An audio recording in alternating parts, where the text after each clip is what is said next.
ایک بات آپ کو سنانی بڑی دلچسپ، یونیورسل جوش انسائکلوپیڈیا ہے، اس میں جو مضمون لکھا ہے آپ صلی اللہ علیہ وسلم کے بارے میں، آپ کی ازواجی زندگی، وہ ہے لیون نموائے کا مضمون ہے۔ کہتا ہے کہ تجارتی معاملات کے دوران سیدہ خدیجۃ الکبریٰ اور رسول اللہ صلی اللہ علیہ وسلم کے درمیان باہمی احترام تقریباً مثالی ہمدمی بن گئی، اور خدیجہ کی زندگی میں پیغمبر اسلام نے دوسری شادی نہ کی اور ہمیشہ انہیں گہری ممنونیت کے انداز میں یاد رکھا۔ سبحان اللہ، سبحان اللہ۔ بسم اللہ الرحمن الرحیم۔ اس بات کو میں اس حوالے سے عرض کرنا چاہتا ہوں کہ میاں اور بیوی کے درمیان محبت یہ اسلام کا تقاضا ہے۔ وَجَعَلَ بَيْنَكُمْ مَوَدَّةً وَرَحْمَةً، قرآن نے خود بیان کیا۔ ہر زوجہ مطہرہ کے ساتھ آقا کریم علیہ الصلاۃ والتسلیم نے کمال محبت فرمائی، لیکن اس میں قطعاً کوئی شبہ نہیں ہے کہ جو محبوبیت مصطفیٰ جناب سیدہ خدیجۃ الکبریٰ پاک کے حصے میں آئی ہے وہ کسی اور ہستی کے حصے میں نہیں آئی۔ علامہ قاضی ایاز مالکی نے اور امام غزالی نے محبت پہ بات کرتے ہوئے محبت کی کچھ علامات اور نشانیاں مقرر کی ہیں۔ پہلے ہار والی بات سنا دیں، میں اسی میں وقت کم ہے تو وہ اسی نشانی میں آ جائے گی۔ ان نشانیوں میں سے پہلی نشانی انہوں نے بیان کی ہے کہ جب کسی سے محبت ہوتی ہے تو کثرت کے ساتھ ذکر اس کا کیا جائے۔ دوسری نشانی ہے کہ محبوب سے تعلق والی ہر چیز سے پیار کیا جاتا ہے۔ سبحان اللہ۔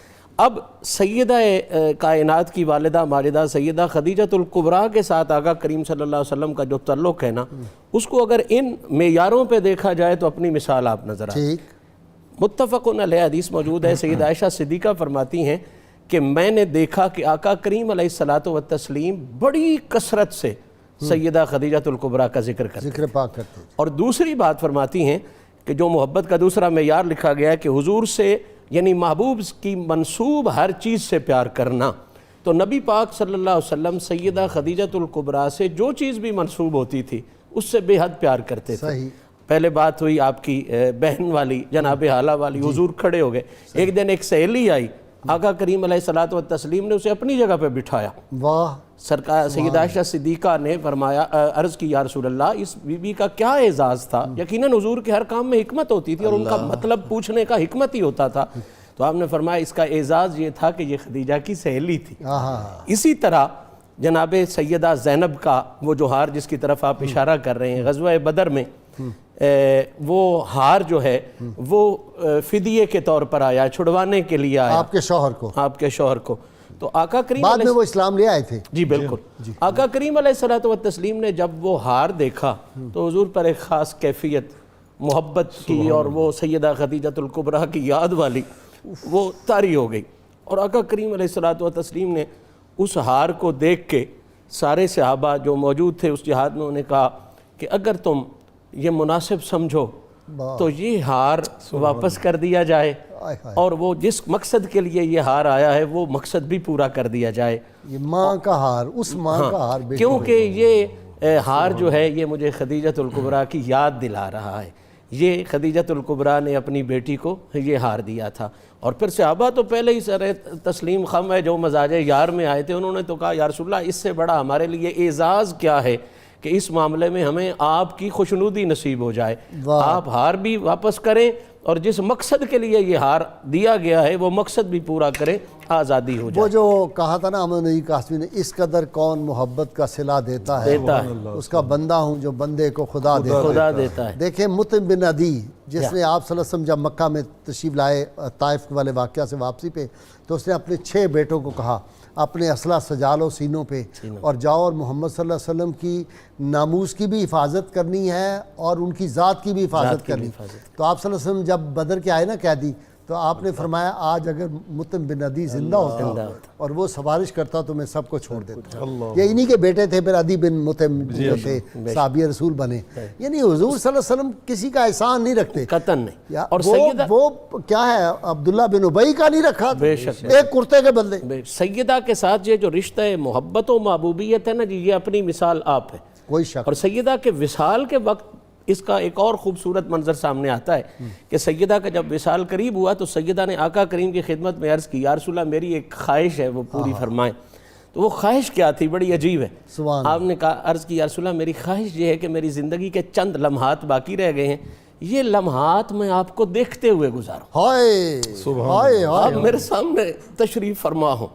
آقا کریم علیہ الصلوۃ والتسلیم تشریف فرما ہوئے, موت کے حوالے سے حضور نے ابدی اور لافانی پیغام جو دین اسلام کا ہے وہ عطا فرمایا کہ خدیجہ یہ وقت ہر کسی پر آنا ہے, تو اس میں پریشان ہونے کی ضرورت نہیں, یہ تیرے لیے جنت کے محل تیار کیے گئے ہیں.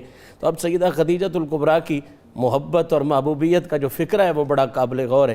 آپ نے عرض کی یا رسول اللہ مجھے مرنے کا کوئی خوف نہیں ہے, نہ مجھے مرنے کا دکھ ہے, دکھ صرف اس بات کا ہے کہ میں اس حوالے سے آپ کی جو صحبت مجھے نصیب ہے میں اس سے جدائی مار گئی. مجھے موت کا دکھ نہیں ہے, مرنے کا دکھ نہیں ہے, مجھے تو آقا آپ کی جدائی کا دکھ ہے. تو اسی لمحے آپ نے اگلی عرض بھی کی کہ یا رسول اللہ میری ایک خواہش ہے آپ پوری کریں, لیکن مجھے آپ کی عزت و وقار اور آپ کی بلندی کی وجہ سے حیا آتا ہے, میں آپ کی شہزادی کی خدمت میں عرض کر دوں گی, اپنی بیٹی فاطمہ کی خدمت میں عرض کرتی ہوں اور وہ آپ کو عرض کر دے گی. اس سے یہ سبق بھی ملتا ہے کہ خدیجہ جیسی ہستی اگر جناب زہرا کو وسیلہ بنا کے حضور کی بارگاہ میں پیش کر رہی ہیں تو ہمارے لیے سیدہ زہرا کا وسیلہ جو ہے وہ یقیناً بہت سے انعامات کا سبب بن سکتا ہے. وہ عرض کیا تھی, سیدہ فاطمہ زہرا کو کہا کہ بیٹی اپنے بابا جان سے کہو کہ وہ چادر جس کو حضور اوڑھتے تھے اور وہی نازل ہوتی تھی, وہ چادر مجھے عطا فرما دی جائے میرے کفن کے لیے.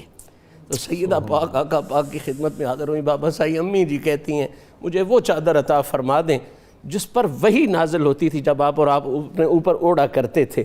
تو آقا کریم صلی اللہ علیہ وسلم نے فرمایا وہ تو کفن کی بات کرتی ہے, یہ ابھی لے جا اور ابھی جا کے اپنی ماں کو دے اسے دے آ تاکہ اس کا دل خوش ہو جائے کہ یہ بات کی بات نہیں, یہ ابھی چیز تجھے نصیب ہو گئی. تو یہ وہ محبت و محبوبیت. خود اتارا قبر انور میں, پھر قبر اتارا. بالکل تدفین کے حوالے سے بھی میں یہ بات عرض کر دینا چاہتا ہوں کہ وہ بھی ایک محبت کا کمال کا معیار. ساری ازواج مطہرات کی عزت و عظمت کو کروڑا سلام, لیکن جو تدفین میں محبوبیت جناب خدیجۃ الکبریٰ کے حصے میں آئی ہے وہ شاید کسی اور کے حصے میں نہیں آئی. پہلی بات تو یہ وقت ہو گیا پیر